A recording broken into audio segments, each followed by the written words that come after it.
Well, good afternoon. It's the 8th of June, isn't it? 23. I'm out here at Bennybeg. I just pulled in. Because, as often mentioned, there's not a lot of places to sit stationary and point your camera without getting somebody's face into it or obstructing other road users.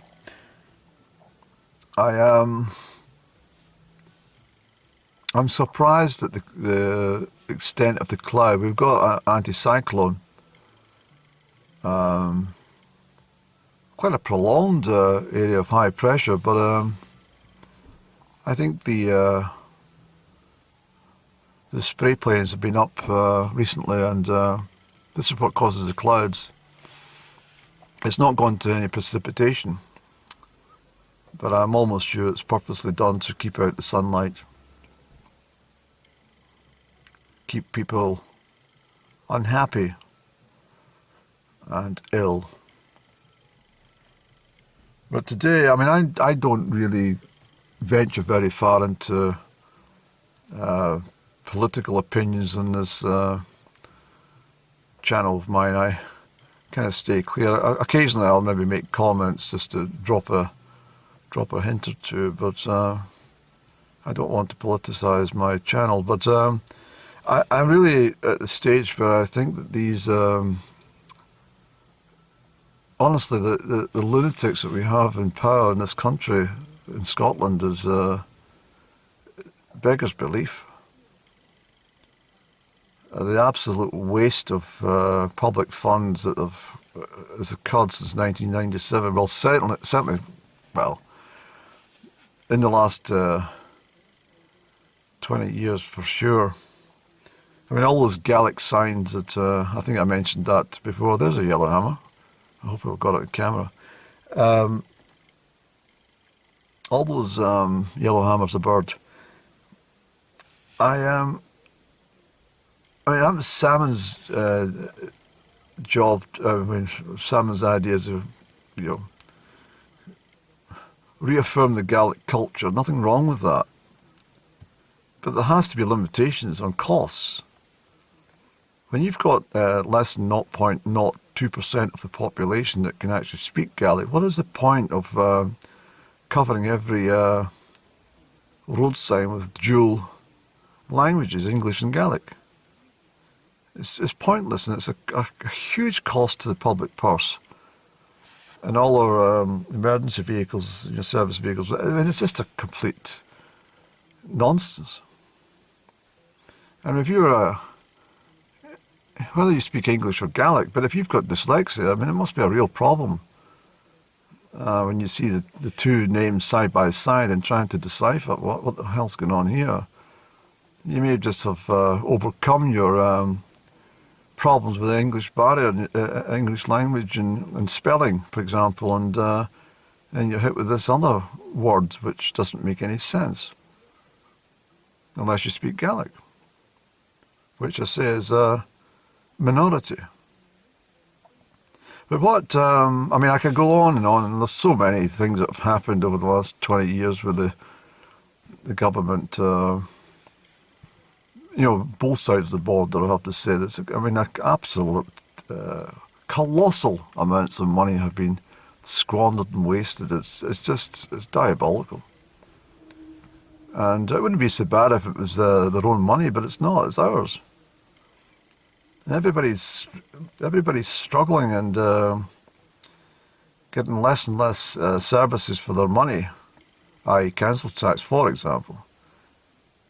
And at times of austerity, they always point the finger at the population and say, well, it's all your fault for using so many of our services. Well, they forget that we pay in a fund, whether it be local taxes or whether it be income tax or national insurance or VAT or road tax or anything like that. The roads in Scotland are an absolute disgrace, embarrassment to the country. Any of these foreign drivers I see on holiday coming over, maybe came over here 30 years ago and coming back, I just think, did I come to Scotland or did I go somewhere, Kazakhstan or something?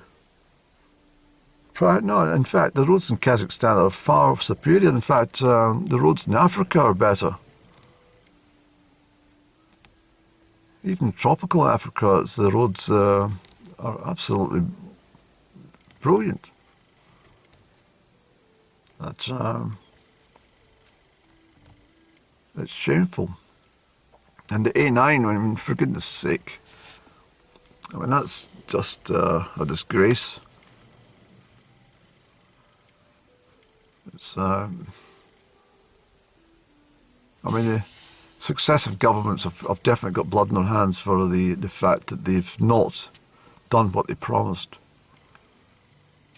And the ferry fiasco, and I mean, if you live in the Western Isles, I mean, it's an absolute travesty. I mean, there's no other way of getting to the mainland. You have to jump on the ferry, and if there's no ferries, I mean, what the hell? And it's bad enough holidaymakers trying to get back and forward, but the locals need to do essential journeys as well.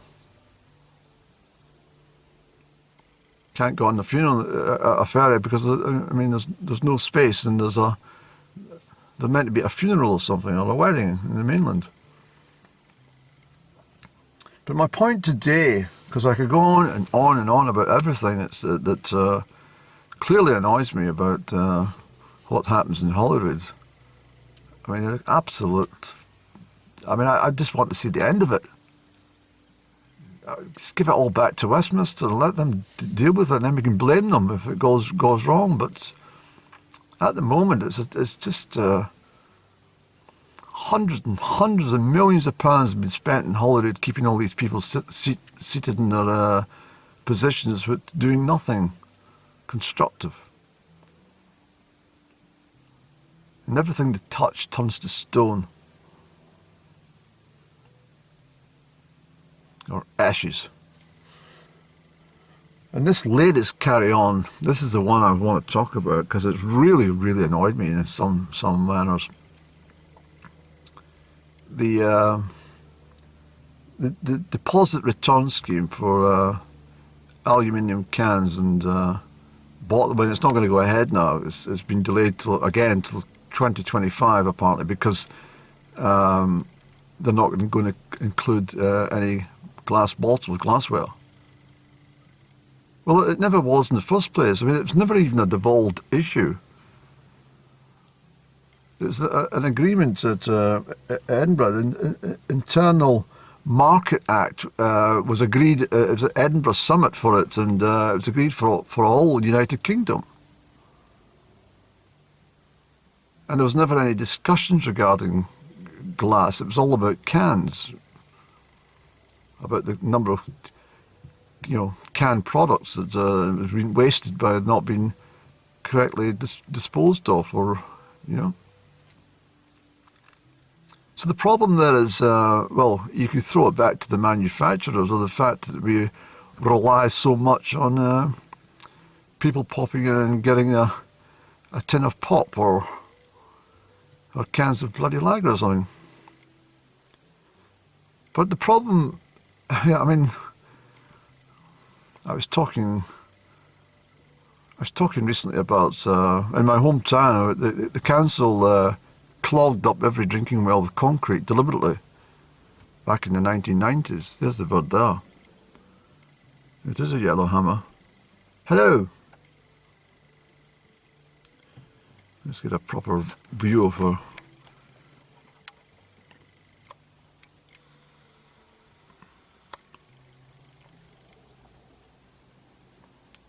Lovely bird.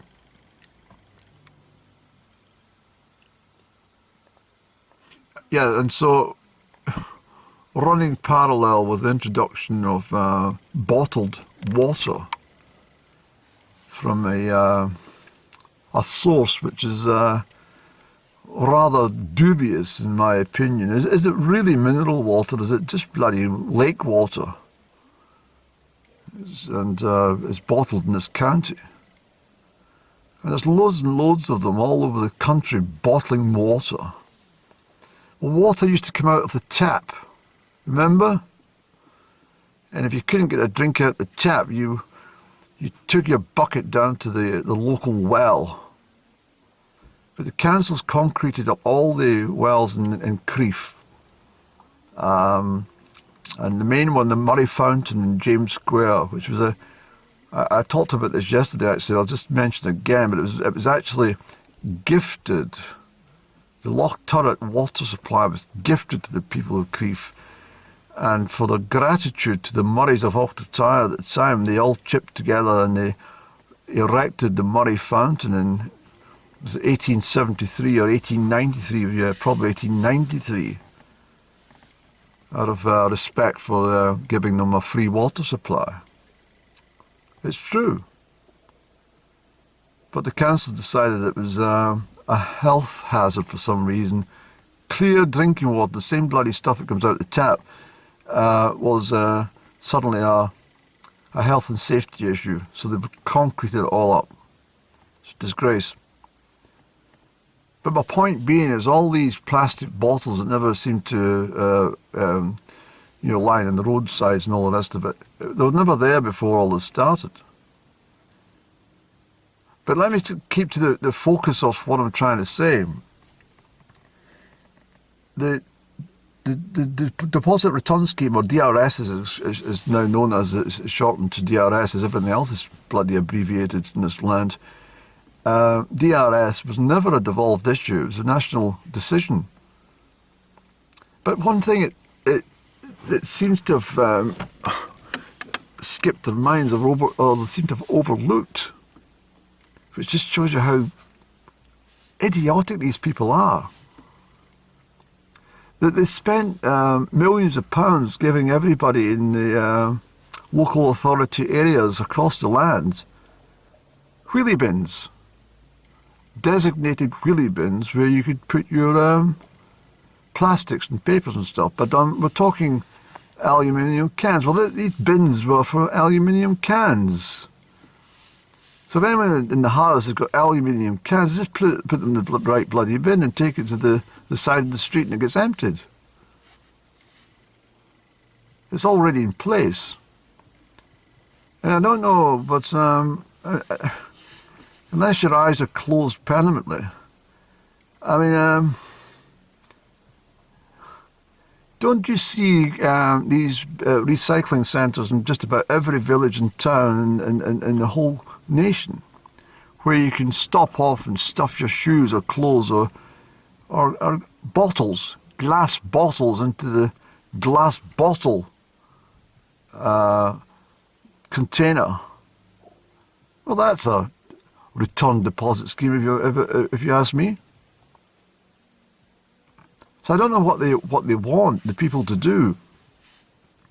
Well, from what I can see, is what they want them to do is have a drink of cola out of an aluminium can, drink it as quickly as they fucking can, and get charged an extra 25p because of if they don't bring it back, they won't get their 25p returned.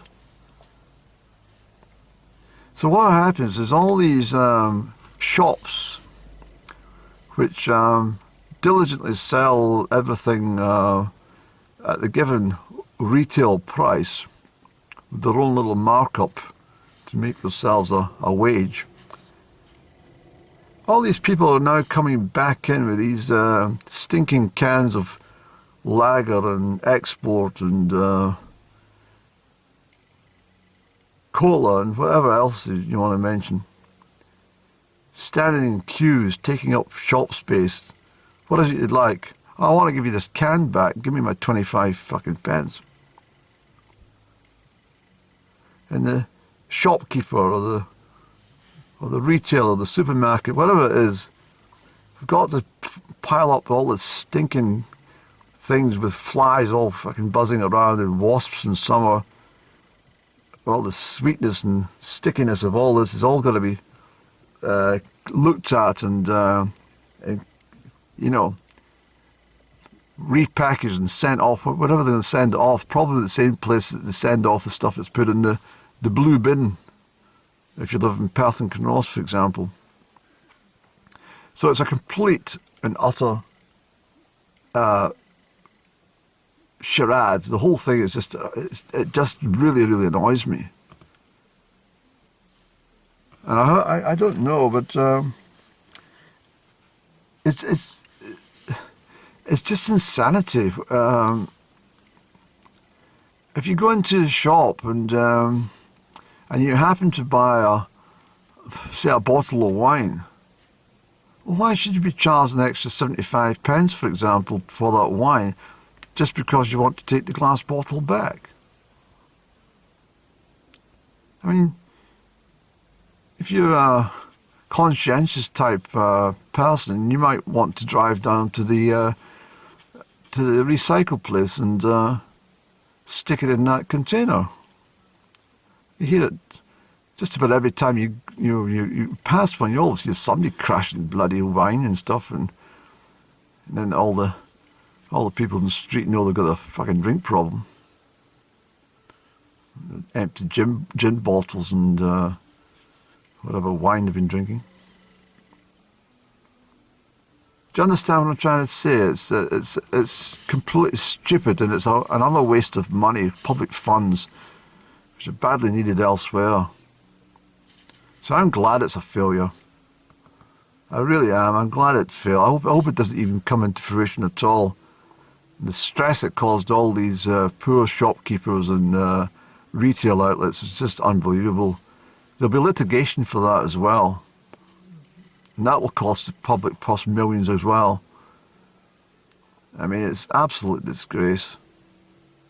Who thinks up these ideas? I mean, what on earth are they thinking? Did not one of them around the table say, well, wait a minute, we've already got recycle bins. We've already got places we can pop our bottles. I mean, I think it's only 60% of the population that bother to recycle anyway, which is quite high. But if you pass any bin, I can only talk for the Perth and Kinross area, everything can go into one bin. Why don't they do like they do in the continent, where it's all equally divided? There's 3 bins in sections where you can put your, coffee cups, coffee cartons in one, newspapers and stuff, or any plastics or something in another one, and any aluminium cans in another, and you can add another section for bottles. All this stupid nonsense about going and getting I mean, when I grew up, everybody took bottles back to the store to get the 10p or so, 5 pence on the bottle. If you were hard up, if you spent too much on a Saturday night, you just search around any old place for an empty bottle or two.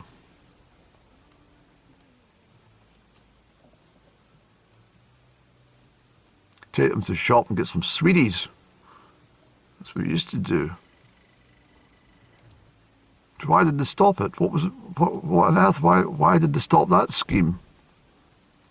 That's a question you should be asking. In my grandmother's time, and even later, at the local cinema, Caledonian Cinema in Crieff, which was a fantastic place, great auditorium. They used to get entrance to the cinema if you presented a couple of jam jars, 4 jam jars if you wanted a better seat. So it's always been, in place. So why did they stop it all? Well, I'm not suggesting that you bring down jam jars, but why not?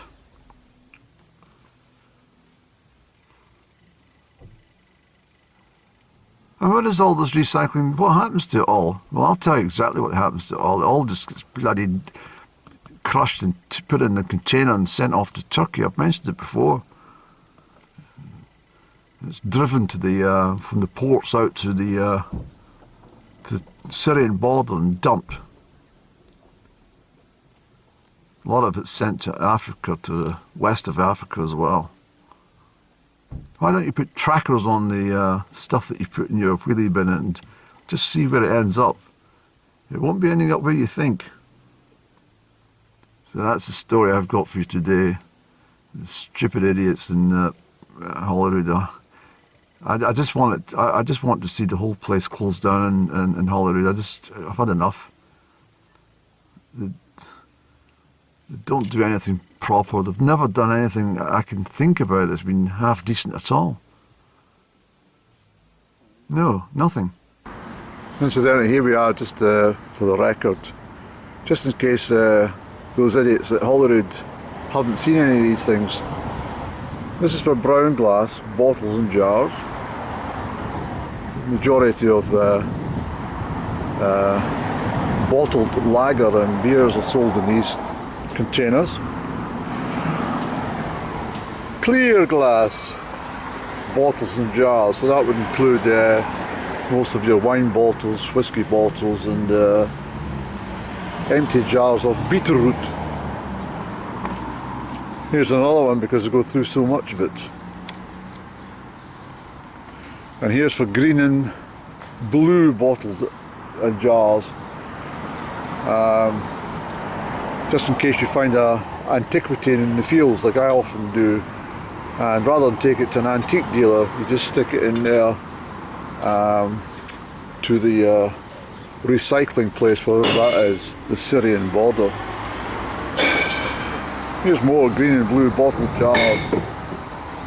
And another one, because just this one section here in my hometown, although there's several of them in this area of a population of about 6,500, so here's just 6. Multiply that across the country.